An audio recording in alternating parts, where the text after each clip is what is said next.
సాంప్రదాయానికి భిన్నంగా ఆ సాంప్రదాయానికి తిలోదకాలు ఇస్తా జగన్మోహన్ రెడ్డి గారిని గత ప్రభుత్వాన్ని విమర్శించడానికే వైఎస్ఆర్ కాంగ్రెస్ పార్టీ ప్రభుత్వాన్ని ఆయన పరిమితం కావడం జరిగింది.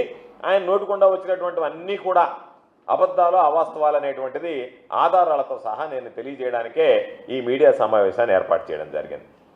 ఈరోజు మనం ఒక్కసారి ఆయన మాట్లాడినటువంటి ప్రజెంటేషన్లో చెప్పినటువంటి అబద్ధాలు వాస్తవాలు ఒక్కసారి మనం బేరీజ్ వేసుకుంటే 2014-15 ఆయన చంద్రబాబు నాయుడు గారు ముఖ్యమంత్రిగా ఉన్నప్పుడు 59,198 మిలియన్ యూనిట్లు సంవత్సరానికి అవసరం ఉండేది.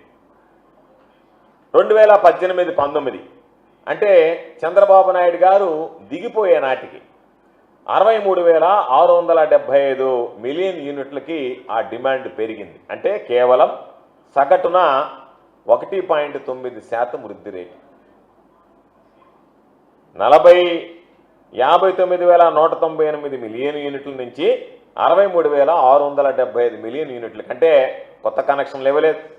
ఎవరు అడిగినా సరే వాళ్ళకి సంబంధించినటువంటి వ్యవసాయ రంగానికి సంబంధించినటువంటి కనెక్షన్లు కానీ మరొకటి కానీ డిమాండ్ పెరగకుండా ఆయన మేనేజ్ చేసుకుంటూ వచ్చి అందరినీ ఇబ్బందులు పాలు చేసి ఈరోజు నేను బ్రహ్మాండంగా అడిగినటువంటి వాడికల్లా కరెంట్ ఇచ్చాను అని అన్నాడు.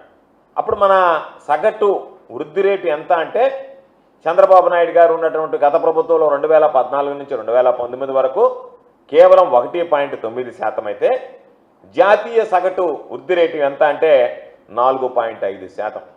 అంటే దాదాపుగా జాతీయ వృద్ధి రేటులో 3వ వంతుకి ఆంధ్ర రాష్ట్రం చంద్రబాబు నాయుడు విజనరీ ఉన్నటువంటి చంద్రబాబు నాయుడు విద్యుత్ రంగంలో అనేక రకాలైనటువంటి సంస్కరణలు తీసుకొచ్చినటువంటి చంద్రబాబు నాయుడు గారు తిరుగులేనటువంటి నాయకత్వాన్ని ఆంధ్ర రాష్ట్రానికి అందించానని చెప్పుకునేటువంటి వెలుగులు విరజిమ్మాయి నా హయాంలో అని చెప్పుకునేటువంటి చంద్రబాబు నాయుడు గారు ఆయన చేసినటువంటి నిర్వాహకం కేవలం సగటున 1.9% మాత్రమే ఆ విద్యుత్ రంగానికి సంబంధించినటువంటి వినియోగాన్ని పవర్ డిమాండ్ని ఈరోజు ఆయన చూపించడం జరిగింది. ఒక్కసారి మనం చూస్తే చంద్రబాబు నాయుడు ఈరోజు 2014 నుంచి 2019 మధ్యలో వినియోగం దాదాపుగా 36% పెరిగిందని చెప్పి కాకి లెక్కలు కట్టి ఆయన డబ్బా కొట్టుకున్నాడు. అంటే ఎంత అబద్ధాలు మాట్లాడుతున్నాడో చంద్రబాబు నాయుడు అని చెప్పడానికి ఇదొక ఉదాహరణ. వాస్తవం ఎన్ని యూనిట్లు నువ్వు ఈరోజు నేను 36% పెరిగింది అంటే సగటున 1.9% పెరిగినటువంటి దాన్ని నేను బ్రహ్మాండంగా పెంచానని చెప్పి మాట్లాడుకునేటువంటి దౌర్భాగ్యం అనేటువంటి పరిస్థితి. కాబట్టి మొత్తం చూసుకున్నా సగటున 1.9% ఉంది. నీ మొత్తం సంవత్సరానికి 1.9% అంటే నీ హయాంలో మొత్తం ఎత్తుకున్నా కూడా 7.6%కి పరిమితమయ్యావు. మొత్తం మీద ఉన్నటువంటి విద్యుత్తుని గెలకేస్తే ఆ రోజు ఉన్నటువంటి మిలియన్ యూనిట్లు ఎన్ని, నువ్వు దిగిపోయే నాటికి ఉన్నటువంటి మిలియన్ యూనిట్లు ఎన్ని అని రెండుకి లెక్కేస్తే 7.6%, సగటున సంవత్సరానికి ఎత్తుకుంటే 1.9% లెక్కన ఈరోజు నీకు సంబంధించి నువ్వు ఆ రోజు డిమాండ్ని ఆ యూనిట్ విద్యుత్ వినియోగం పెరగడం జరిగింది. ఇది మేము చెప్పడం కాదు. జగన్మోహన్ రెడ్డి గారు ముఖ్యమంత్రి అయిన తర్వాత ఏదైతే నువ్వు ఉన్నప్పుడు సగటున 1.9% లెక్కన మొత్తం మీద 7.6% పెరిగితే జగన్మోహన్ రెడ్డి గారు ముఖ్యమంత్రిగా వచ్చిన తర్వాత సెంట్రల్ ఎలక్ట్రిసిటీ అథారిటీ రిపోర్ట్ ఇచ్చింది. దాదాపుగా జగన్మోహన్ రెడ్డి గారి హయాంలో 25% డిమాండ్ పెరిగింది, విద్యుత్ విద్యుత్తుని అందించడం జరిగింది అని చెప్పి. ఇది వాస్తవమా కాదా? ఏదైతే నీకు వాస్తవాలు ఉన్నాయో గత ప్రభుత్వంలో చేసినటువంటి అభివృద్ధి ఉందో దాన్ని కన్వీనియంట్గా పక్కన పెట్టేసి నువ్వు చేయనటువంటి దాన్ని నేను చేసినటువంటి అభివృద్ధిగా చెప్పుకోవడం అంటే అది నీ సీనియారిటీ, అది నాకున్నటువంటి అనుభవం చెప్తే చేయగలిగేది ఏమీ లేదు. నువ్వు ఇవ్వండి ఇచ్చినటువంటి వాడి గురించి మాట్లాడకుండా నేను శ్వేతపత్రం విడుదల చేశాను అని అంటే అది వైట్ పేపర్ అవుతుందా బ్లాక్ పేపర్ అవుతుందా ఒక్కసారి నువ్వు ఆలోచన చేసుకోవాల్సినటువంటి పరిస్థితి. అందుకే చెప్తున్నాం, జగన్మోహన్ రెడ్డి గారి హయాంలో నీ హయాంలో నువ్వు దిగిపోయేటప్పటికి 63,675 మిలియన్ యూనిట్లని నేను చెప్పినట్టుగా ఉంటే దాదాపుగా దానిని 2023-24 నాటికి 80,151 యూనిట్లకి ఈరోజు మనం ఆ డిమాండ్ని పెంచుకోగలిగాం. అంటే దాదాపుగా 25% డిమాండ్ పెరిగింది. సగటున వృద్ధి రేటు చూస్తే సంవత్సరానికి 4.7%. జాతీయ వృద్ధి రేటు 4.9% ఉంటే 2019-2024 మధ్య జగన్మోహన్ రెడ్డి గారు దాదాపుగా దానికి సంబంధించి ఆయన తీసుకున్నటువంటి నిర్ణయాల వల్ల సగటున వృద్ధి రేటు సంవత్సరానికి 4.7% పెరిగింది. అంటే నీ హయాంలో 1.9% ఉంటే దాదాపుగా 4.7% అయింది. మొత్తం మీద నీ హయాంలో 7.6% పెరిగితే అది 25% వరకు దాదాపుగా పెరిగింది. చంద్రబాబు నాయుడు చెప్పాల్సింది ఏంటంటే, ఇదిగో మీ హయాంలో 25% పెరిగింది, నా హయాంలో 7.6% పెరిగింది, నా హయాంలో కోవిడ్ లేదు, చంద్రబాబు నాయుడు హయాంలో కోవిడ్ లేదు, చంద్రబాబు నాయుడులో ఉక్రెయిన్ యుద్ధం లేదు, లేదా చంద్రబాబు నాయుడుకి సంబంధించినటువంటి కోల్ సప్లైలో ఇష్యూలు లేవు, లేదా ఇంటర్నేషనల్కి సంబంధించినటువంటి అంతర్జాతీయంగా సప్లై చేసే ఇష్యూస్ ఏం లేవు. ఇవన్నీ లేకపోయినా ఆయన హయాంలో పెరిగినటువంటి డిమాండ్ 7.6% అయితే ఇవన్నిటిని అధిగమించి జగన్మోహన్ రెడ్డి గారు ప్రజలకు ఇచ్చినటువంటిది 25% పెరిగిందనేటువంటిది స్పష్టంగా ఈరోజు మేము చెప్పేటువంటి లెక్కలు కాదు, ఈరోజు సెంట్రల్ ఎలక్ట్రిసిటీ అథారిటీ రిపోర్ట్ ప్రకారమే పెరిగినటువంటిది మాట వాస్తవం అని చెప్పి ఈ సందర్భంగా తెలియజేస్తున్నాం. కాబట్టి చంద్రబాబు నాయుడు కోకోలాల అబద్ధాలు చెప్పి ఈరోజు చంద్రబాబు నాయుడు చెప్పినవన్నీ అబద్ధాలు, ప్రతి ఒక్కటి నోటుకుండా వచ్చినటువంటి ప్రతి ఒక్కటి అబద్ధం తప్ప నిజం మాట్లాడలేదు. 2018-19 నాటికి జెన్కో ఇన్స్టాల్డ్ కెపాసిటీ చెప్తాడు ఆయన 7,213 మెగావాట్లు ఉంది అని చెప్తాడు. కానీ ఆ రోజు జెన్కో యాన్యువల్ రిపోర్ట్ ప్రకారమే, జెన్కో వాళ్ళ లెక్కల ప్రకారమే ఆయన చెప్పినటువంటి 7,213 మెగావాట్లు అని చెప్తే అది వాస్తవానికి 5,613 మెగావాట్లు మాత్రమే. నువ్వు చెప్పినటువంటి విధంగా 7,213 మెగావాట్లు కాదు, 5,600 అని జెన్కో వాళ్ళ రిపోర్ట్లో వాళ్ళు పొందుపరిచినటువంటిదే. ఎందుకు చంద్రబాబు నువ్వు లేనిది ఏంటంటుగా ఏదో నువ్వు చెప్పాలనుకున్నటువంటి దాంతో భ్రమలు సృష్టించి ఈ రికార్డ్ అంతా ఎవరి దగ్గర ఉండదులే, నేను ఆడిందే ఆట పాడిందే పాట, కాబట్టి ఇక్కడ వచ్చినటువంటి మీడియా మొత్తం నేను చెప్పింది రాసుకొని పోతారు తప్ప దీన్ని వాస్తవాలు ప్రజలకు తెలియజేయాల్సినటువంటి అవసరం లేదు, కాబట్టి నేను అబద్ధాలు మాట్లాడేసి వెళ్ళిపోతే, ఆ అబద్ధాలు ప్రజల్లోకి వెళ్ళిపోతే దానికి సంబంధించినటువంటి కొంత అనుకూల మీడియా ప్రచారం చేస్తే సరిపోతుందనేటువంటి దుర్మార్గం అనేటువంటి ఆలోచన తప్ప ఈ వాస్తవాలు కాదు అని చెప్పి నువ్వు ఆధారాలతో సహా నిరూపించే రోజు నీ ప్రభుత్వం ఉంది. కాబట్టి గత ప్రభుత్వంలో పంపిణీ సంస్థలకు సంబంధించి ట్రాన్స్కో కానీ జెన్కో కానీ అప్పుల విషయంలో కూడా మాట్లాడదాం, దాని గురించి కూడా మాట్లాడాడు. జగన్మోహన్ రెడ్డి గారికి పరిపాలన చేతకాలేదు కాబట్టి అప్పుల కుప్ప చేశాడు అన్నాడు. నువ్వు ఎంత సమర్థవంతుడువో, నీ పరిపాలన ఏ విధంగా ఉండిందో, నువ్వు ఎన్ని అప్పులు చేసావో, నీ హయాంలో ఎంత అప్పులు కుప్పలయ్యాయి అనేటువంటి దాని గురించి కూడా మనం మాట్లాడుకోని వస్తే 2014 మార్చి నాటికి బకాయిలు ఎంత ఉన్నాయి? 29,551 కోట్లు ఉన్నాయి. అంటే నువ్వు ముఖ్యమంత్రి అయ్యేటప్పుడు, రాష్ట్ర విభజన జరిగి నువ్వు ముఖ్యమంత్రి అయ్యేటప్పటికి మనకు వచ్చినటువంటి అప్పుల వాటా 2014 మార్చి నాటికి 29,551 కోట్లు. తమరు దిగిపోయేటప్పటికి, చంద్రబాబు నాయుడు పదవి కాలం పూర్తి చేసుకుని ముఖ్యమంత్రిగా దిగిపోయేటప్పటికి ఉన్నటువంటి అప్పులు ఎంత? 86,215 కోట్లు. అంటే నువ్వు ఎక్కే నాటికి 29,550 కోట్లుంటే, దిగే నాటికి 86,215 కోట్లుంటే తమరి హయాంలో జరిగినటువంటి అప్పులు, తమరు తెచ్చినటువంటి అప్పులు ఆ విద్యుత్ రంగంలో అక్షరాల 56,663 కోట్ల రూపాయలు. అంటే దాదాపుగా వృద్ధి రేటు సగటున అప్పు సంబంధించినటువంటి వృద్ధి రేటు చూస్తే 24%. దిక్కులేనటువంటి పరిస్థితుల్లో డిస్కంలు కుప్ప కూలిపోయాయి. బకాయిలు పెట్టడం, బయట వడ్డీలకి అప్పులు తేవడం, తర్వాత వాటికి చెల్లించకపోవడం, దాదాపుగా ఈరోజు నేను చెప్తున్నాను, నేను బాగా చేశానని సొంత డబ్బా కొట్టుకోవడం కాదు, నీ హయాంలో చేసినటువంటి అప్పులు, నీ హయాంలో డిస్కంలు కుప్పకూలినటువంటి విధానం. జగన్మోహన్ రెడ్డి గారి హయాంలో తమరిచ్చినటువంటి మొత్తాన్ని చూస్తే 86,215 కోట్లు 1,22,518 కోట్లకు పెరిగింది.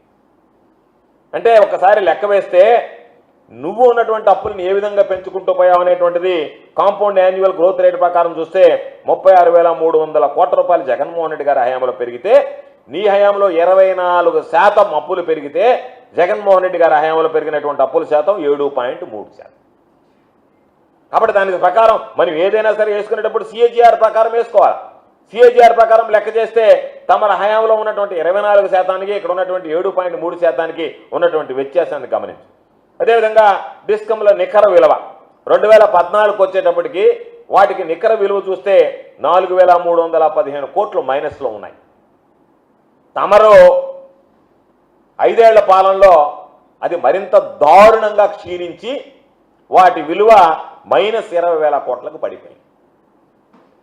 4,315 కోట్ల మైనస్ ఉంటే తమరి పుణ్యమానని, తమరు తీసుకున్న సంస్కరణలు, తమరు అనుభవం, తమరి యొక్క ముందు చూపు దూరదృష్టి ఈ సమాజానికి వెలుగులు నింపాలన్నటువంటి తమరి నిర్ణయాలు -20,000 కోట్లకు చేర్చారు.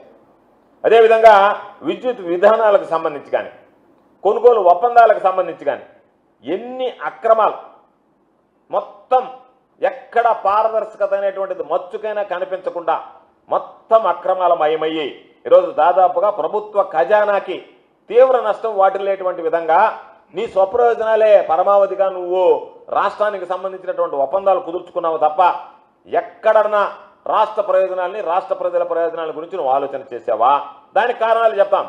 ప్రపంచవ్యాప్తంగా గ్లోబల్ వైడ్ విద్యుత్తుకు సంబంధించి, సోలార్ విద్యుత్తుకు సంబంధించినటువంటి రేట్లు తగ్గుముఖం పట్టాయి. తగ్గుముఖం పడితే నువ్వు ఆ కంపెనీలతో కొమ్మక్కై అక్రమాలకు పాల్పడి యూనిట్ కరెంటు దాదాపుగా ₹7 కొనుగోలు చేసే విధంగా నువ్వు ఒప్పందం చేసుకున్నావా లేదా? ప్రపంచవ్యాప్తంగా సోలార్కు సంబంధించినటువంటి విద్యుత్ పడిపోతూ ఉంటే, విద్యుత్ రేట్లు తగ్గుముఖం పడుతూ ఉంటే నువ్వు వాళ్ళ దగ్గర లాలూచిపడి ₹7కి యూనిట్ కరెంటు కొనుగోలు చేసేయడానికి ఒప్పందం కుదుర్చుకున్నమాట వాస్తవమా కాదా? ఇది అంధకారానికి దారి తీసేటువంటి నిర్ణయమా, వెలుగులు నింపేటువంటి నిర్ణయం అనేటువంటిది చంద్రబాబు నాయుడు గారు చెప్పాల్సినటువంటి అవసరం. అందుకే చెప్పాం, 2014 నుంచి 2019 మధ్య 8,000 మెగావాట్లకు సంబంధించి దాదాపుగా ఏటా 3,000 కోట్ల చొప్పున అధికంగా 25 సంవత్సరాలకి, అంటే తమరు తీసుకున్నటువంటి నిర్ణయం 75,000 కోట్ల పైగా భారాన్ని పెట్టినటువంటి నువ్వు నీ దూరదృష్టి అది అని చెప్పుకోవాల్సినటువంటి పరిస్థితి. పీపీఎల్ సంగతి ఏం చేశావు? పీపీఎల్ విషయంలో కిలోవాట్ విద్యుత్తుకి ₹5.25 నుంచి ₹5.90 వరకు చెల్లించేటువంటి విధంగా నువ్వు ఆ రోజు ఒప్పందాలు కుదుర్చుకున్నటువంటి మాట వాస్తవమా కాదా? దానికోసం ఏం చేశావు? అవి నీకు లాభాన్ని ఆర్జించి పెడతాయి కాబట్టి ఒక పథకం ప్రకారం థర్మల్ విద్యుత్తుని తగ్గించడానికి ఆ థర్మల్ విద్యుత్ కంపెనీలు కానీ థర్మల్ విద్యుత్ ఉత్పత్తి కానీ ఉద్దేశపూర్వకంగా తగ్గించినటువంటి పరిస్థితి. కాబట్టి ఈరోజు ఒక్కసారి చూస్తే గుజరాత్ లాంటి రాష్ట్రంలో 2017లోనే పవన్ విద్యుత్తుకు సంబంధించి ₹2.43కి ఈరోజు వాళ్ళు ఒప్పందాలు కుదుర్చుకుంటే నువ్వు ఇంత పెద్ద ఎత్తున ఈ స్థాయిలో ఒప్పందం కుదుర్చుకోవాల్సినటువంటి అవసరాలు ఏమి వచ్చాయి అంటే దాని వెనక ఉన్నటువంటి అంతరార్యం తమరికి తెలిసినటువంటిదే. స్వార్థ ప్రయోజనమా, రైతుల ప్రయోజనమా, రాష్ట్ర విద్యుత్ వినియోగదారుల ప్రయోజనం అనేటువంటిది నీకు తెలుసు, నీ అంతరాత్మకు తెలుసు. కాబట్టి ఈరోజు మరలా పాపం దొంగ అన్నట్టుగా తనకేమీ తెలియనట్టుగా ఆయన మాట్లాడుతున్నాడు. ఈరోజు నువ్వు అన్నావు ఉచిత విద్యుత్తుని గురించి మాట్లాడుతున్నావు. ఏం మాట్లాడావు నువ్వు 2004 ముందు? ఉచిత విద్యుత్ అంటే అది కరెంటు తీగల మీద బట్టలు ఆరేసుకోవాల్సిందే తప్ప ఎక్కడా కూడా ఆచరణ సాధ్యం కాదు అని చెప్పి మాట్లాడినటువంటి వాడి. అటువంటి వాడివి ఎవరన్నా పాప విద్యుత్ ఛార్జీలు పెరిగితే వాళ్ళని తుపాకీతో కాల్చి చంపినటువంటి వాడు బషీర్బాగ్లో. అటువంటి వాడి పాపం రైతుల మీద, ఉచిత విద్యుత్ మీద ఎక్కడ లేనటువంటి ప్రేమ వలకపోస్తా అసలు ఉచిత విద్యుత్ తానే తెచ్చినట్టు పాపం రాజశేఖర రెడ్డి గారిని జనాలు మర్చిపోతున్నారు. నిజంగా రాజశేఖర రెడ్డి గారు తెచ్చారా, చంద్రబాబు నాయుడు గారు తీసుకొచ్చారా ఉచిత విద్యుత్ పథకాన్ని అని చెప్పి అయోమయాన్ని గురయ్యేటట్టుగా పాపం నువ్వు మాట్లాడుతున్నావు ఈరోజు. అంటే ఉచిత విద్యుత్తు, రైతులు, రైతాంగాన్ని గురించి ఎక్కడ లేనటువంటి ప్రేమంతా ఈరోజు వలకపోసి మాట్లాడావు. నువ్వు లాస్ట్కి ఉచిత విద్యుత్తు ఇవ్వలేము అని చెప్పి దాన్ని గురించి మాట్లాడితే డిస్కమ్లకు సంబంధించినటువంటి బకాయిలు పెట్టి వెళ్ళిపోతే దాదాపుగా మూసివేసేటువంటి గిసికి డిస్కమ్లు అయితే కొన్ని యూనిట్లు షట్ డౌన్ అయిపోయాయి. ఈరోజు మనం చూస్తే కొన్ని యూనిట్లు అసలు నడవకుండా పోయాయి, మూతపడిపోయాయి. ఏదైతే పవర్ ధర్మాలకు సంబంధించినటువంటి పవర్లు రావాలనో దానికి సంబంధించినటువంటి డిస్కమ్లకు నువ్వు అన్నిటికీ బకాయిలు పెట్టేస్తే వాళ్ళు పాపం ఆ డిస్కమ్లు పవర్ కొని ఇవ్వలేక అప్పుల పాలై మూసివేసేటువంటి పరిస్థితికి ఏర్పడ్డాయి. కాబట్టి మీరు ఎప్పుడు కూడా ఈ ప్రభుత్వం రైతులకు సంబంధించి ఇచ్చినటువంటి బకాయిలు ఇవ్వకుండా వాళ్ళని ఇబ్బందులు గురి చేస్తే జగన్మోహన్ రెడ్డి గారు ఈరోజు మనం బకాయిలు పెడితే, సబ్సిడీకి సంబంధించినటువంటి బకాయిలు పెడితే డిస్కమ్లు ఇబ్బంది పడతాయి, దానివల్ల వాళ్ళు సమర్థవంతంగా విద్యుత్ కొనుగోలు చేసి లేదా విద్యుత్తును ఉత్పత్తి చేసి రైతాంగానికి ఇవ్వలేరు అని చెప్పి ఆ బకాయిలు మొత్తం చెల్లించడం జరిగింది. రైతులకు సంబంధించి ఈరోజు ఉచిత కరెంటు భవిష్యత్తులో నిరాటంకంగా ఎవరికి కూడా ఇబ్బంది లేకుండా శాశ్వత ప్రాతిపదికన అందించాలనేటువంటి లక్ష్యంతో ఈరోజు సెకీతో ఒప్పందం కుదుర్చుకొని ₹2.49కే ఈరోజు ఆయన ఇవ్వడానికి, జగన్మోహన్ రెడ్డి గారు ఇవ్వడానికి సిద్ధపడ్డాడు. ఈరోజు చంద్రబాబు నాయుడు మాట్లాడుతూ కేంద్ర ప్రభుత్వం సెకీతో ఒప్పందం కుదుర్చుకున్నారు. ఒప్పందం కుదుర్చుకుంటే దానికి సంబంధించినటువంటి, ఎందుకంటే ఇతర రాష్ట్రాల నుంచి మన రాష్ట్రానికి రావాలి అంటే మనం సెంట్రల్ గ్రిడ్ని వాడుకోవాలి. దానికి ఇంటర్ స్టేట్ ట్రాన్స్మిషన్ ఛార్జెస్ అనేటువంటివి కట్టాలి. దాన్ని కట్టాల్సినటువంటి అవసరం లేదు అని చెప్పి ఈరోజు 2021 15 జనవరిన government of India ministry of power ఒక సర్క్యులర్ ఇవ్వడం జరిగింది. ఈరోజు దానికి సంబంధించి 62,000 కోట్ల రూపాయల భారం పడుతుంది అని చెప్పి మాట్లాడాడు చంద్రబాబు నాయుడు మాటల్లో. ఒకవేళ ఈ వేవర్ అనేది 2021లో ఇచ్చారు. ఒకవేళ ఈరోజు వేవర్ తీసిన పాపం నీ ప్రభుత్వం అధికారంలో ఉంది, నువ్వే కేంద్రంలో చక్రం తిప్పుతున్నావు కాబట్టి ఎన్డీఏ ప్రభుత్వం ఉంది. ఆ వేవర్ ఏదైతే ఇచ్చారో ఆ వేవర్ కొనసాగించేటువంటి విధంగా చర్యలు తీసుకుంటే నీ నోటుకుండా వచ్చినట్టుగా ఆ 62,000 కోట్ల రూపాయలు ఈరోజు మనం భరించాల్సినటువంటి అవసరం ఉండదు. కాబట్టి నువ్వు అన్నీ మాట్లాడావు కదా. కేంద్ర ప్రభుత్వానికి సంబంధించి మనం కుదుర్చుకున్నటువంటి ఒప్పందం ఏదైతే సెకీతో ఉందో దాన్ని నీకు ధైర్యం ఉంటే నువ్వు రద్దు చేయగలవా? రద్దు చేస్తాను దాని గురించి విమర్శిస్తున్నావు, ఆపేస్తున్నావు. దాని ఇదిగో నేను రద్దు చేస్తానని చెప్పి నువ్వు మాట్లాడగలవా? కాబట్టి అనేక కష్ట నష్టాలను వచ్చి విద్యుత్ రంగం ఎన్ని రకాలైనటువంటి కష్టాలు మనం చెప్పాల్సినటువంటి పని లేదు. బొగ్గుకు సంబంధించి ఇబ్బంది పడ్డాం, కోవిడ్లో ఉక్రెయిన్ యుద్ధానికి సంబంధించి ఇబ్బంది పడ్డాం. బొగ్గు మార్కెట్ ఈరోజు మొత్తం మీద అతలాకుతలం చేసి రేట్లు ఏ విధంగా అప్ అండ్ డౌన్స్ వచ్చిందో చూసాం. ఎక్కడన్నా కొందామన్నా కూడా బొగ్గు దొరకనటువంటి పరిస్థితులను మనం ఎదురు చేయి. వీటన్నిటిని చూసి వీటన్నిటిని తట్టుకొని జగన్మోహన్ రెడ్డి గారి ప్రభుత్వం సమర్థవంతంగా విద్యుత్తుకు సంబంధించినటువంటి వినియోగదారుడికి కానీ రైతులకు అందజేయడంలో అడుగులు వేసిందనేటువంటి విషయాన్ని సందర్భంగా నేను గుర్తు చేస్తున్నాను. గత ఆగస్టు నెల చూసాం. సాధారణంగా ఆగస్టు నెల వచ్చేటప్పటికి ఎండాకాలం విద్యుత్ వినియోగం ఎక్కువ ఉంటుంది. ఆగస్టు నెల వచ్చేటప్పటికి తగ్గుముఖం పడుతుంది. దాని ప్రకారం మనం అంచనాలు తయారు చేసుకున్నాం.